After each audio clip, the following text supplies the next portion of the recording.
कौन सी माइंस चाहते हो, कौन सा लाइसेंस चाहते हो, लूट की कौन सी छूट चाहते हो, ये उन 34 दिनों के अंदर मिनी मुख्यमंत्री बनकर वो निकले। और उनसे बाद जब अपनों पर ही मुख्यमंत्री जी एफआईआर दर्ज कराते हैं, सचिन पायलट पर कराते हैं, उसके साथियों पर कराते हैं, राजद्रोह का मुकदमा दर्ज कराते हैं, और उसके बाद जब कुछ महीनों के बाद कांग्रेस के दूत आते हैं, मुख्यमंत्री जी को कहते हैं कि आप विधायक दल की बैठक बुलाओ, मुख्यमंत्री जी बाण में विधायकों को त्याग पत्र देकर विधानसभा अध्यक्ष के सामने खड़ा कर देते हैं। त्याग पत्र का नाटक जब उसका पटाक्षेप नहीं होता, राजेंद्र राठौड़ 6 फुट 2 इंच का जाकर हाईकोर्ट में खड़ा होता है और पूछता हूं इनसे, ये त्याग पत्र दे दिया है तो राजस्थान में सरकार कहां है? 92 विधायक आज त्याग पत्र दिए बैठे हैं। सरकार एफिडेविट देती है कि हमें इन विधायकों ने त्याग पत्र स्वेच्छा से नहीं दिया, इन्होंने दबाव में त्याग पत्र दिया, और उनकी पैरवाई करने के लिए बड़े बड़े वकील आते हैं, जयपुर बम ब्लास्ट के नहीं आते। इसलिए भाइयों मैं कहने आया हूं, मुझे तो बड़ा अचंभा हुआ, यहां किसानों को धरना पर बैठना पड़ रहा है। मैंने अनकमांड जमीन को कमांड होते सुना है, पर उल्टी गंगा यही बहते देखी है। आपके तित्रोल गांव की जमीन 5000 बीघा जमीन, 5000 हेक्टेयर जमीन आपकी अनकमांड घोषित कर दी जाती है। इतनी क्या कमजोरी है? कौन लड़ेगा आपके हक हकूक के लिए?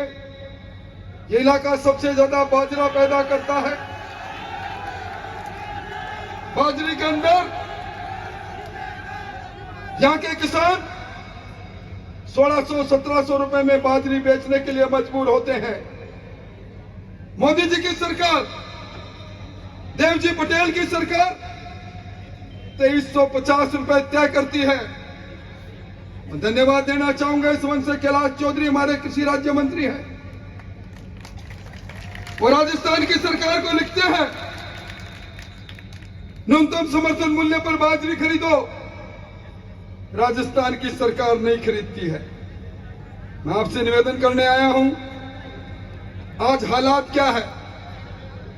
अभी मुझे किसान कुछ ऊपर में जब मारा था, कह रहे थे कांग्रेस आई और बिजली गई। आज किसान अपने खेत में राम रूस गया, अगस्त में बारिश नहीं हुई, आपके हक का पूरा पानी नर्मदा से मिला नहीं, बिजली आपको मिली नहीं। मुझे दो किसान कह रहे थे हम तो कनेक्शन कटवा रहे हैं हमारा। मैंने उनको कहा कनेक्शन का आप अपने कुएं का नहीं, इस कांग्रेस का कनेक्शन काट दो।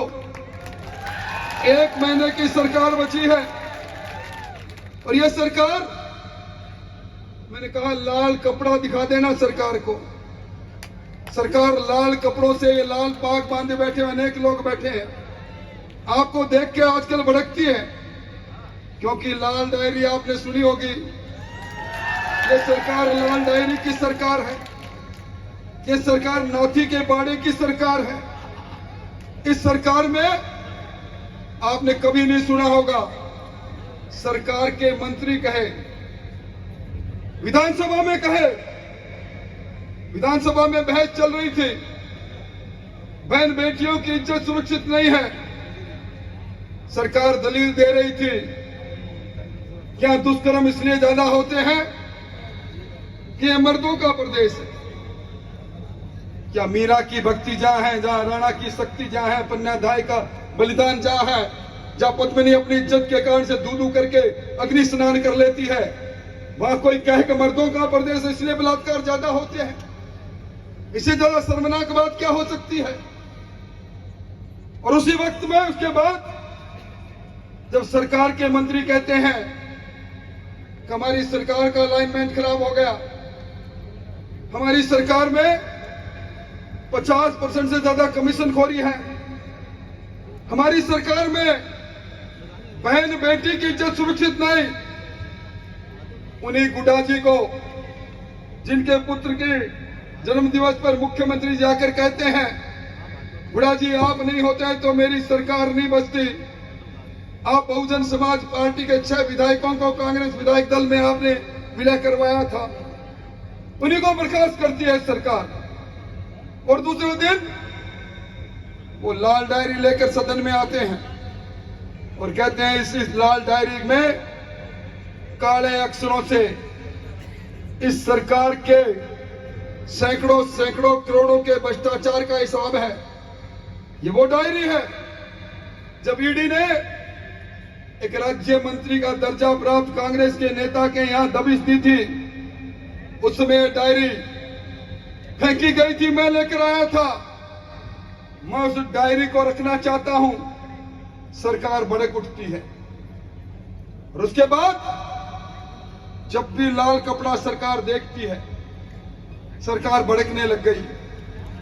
भाइयों, आपने कभी नहीं सुना होगा कोई मंत्री, अशोक चांदना जी मंत्री हैं, अगर वो खुद धरने पर बैठते हैं, कहते हैं सरकार बिजली के मामले में किसानों के साथ अन्याय कर रही है, 6-6 महीने से ट्रांसफार्मर बदले नहीं गए, किसान को 2-3 घंटे बिजली मिलती है, 100 यूनिट बिजली मुफ्त देने वाली सरकार ने ना रहा बांस ना बजी बांसुरी, अंधेरी नगरी चौपट राजा के रूप में बिजली की कटौती से गांव को अंधेरे में डुबा दिया। किसान बर्बाद हो रहा है, ये कहकर मंत्री धरने पर बैठ जाए, ये मैंने पहली बार देखा है। इसलिए भाइयों, ये सरकार वो सरकार है जिस सरकार की सरपरस्ती में माफियों के सामने ये पुलिस घुटने के बल चल रही है। इन माफियों से माल भी पुलिस ने बहुत खाया। ये पुलिसकर्मी अपने ही लोग हैं। मैं इन्हीं से कहूंगा, जाकर विधानसभा के सवालों में ऑनलाइन ढूंढ लेना। पुलिस आपका जवाब था सरकार का, हमारी पुलिस 4 साल में 3000 बार पिटी है। क्या पुलिस पिटे, माफियों के सामने नतमस्तक रहे,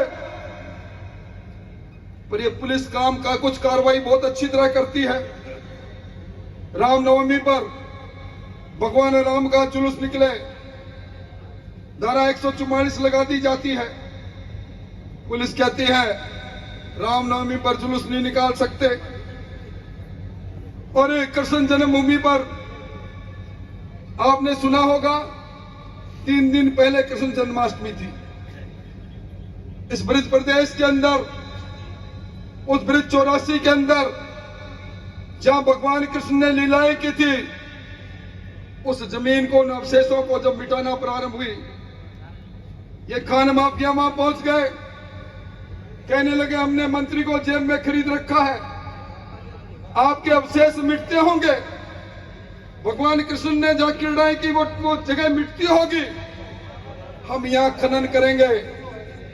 राजस्थान भर के साधु आंदोलन करते हैं। 503 दिन के आंदोलन के बाद सरकार चेतती नहीं। बाबा विजयदास अपने शरीर पर पेट्रोल डालकर हरे कृष्णा करते हुए अपनी जान देता है।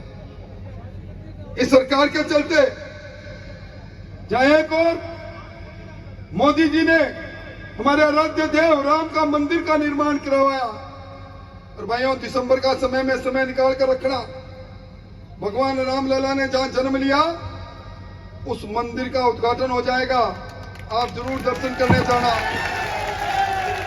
पर एक तरफ केंद्र की सरकार राम मंदिर बनाती है। मैं चूरू की धरती से आया हूं। सालासर बालाजी का नाम सुना होगा। सालासर बालाजी के प्रवेश द्वार पर वर्षों से राम द्वार बना हुआ था। उसमें भगवान राम की फोटो, राम की मूर्ति लगी, सीता माता की मूर्ति लगी। अचानक एक दिन देखा बुलडोजर से उसे तोड़ दिया।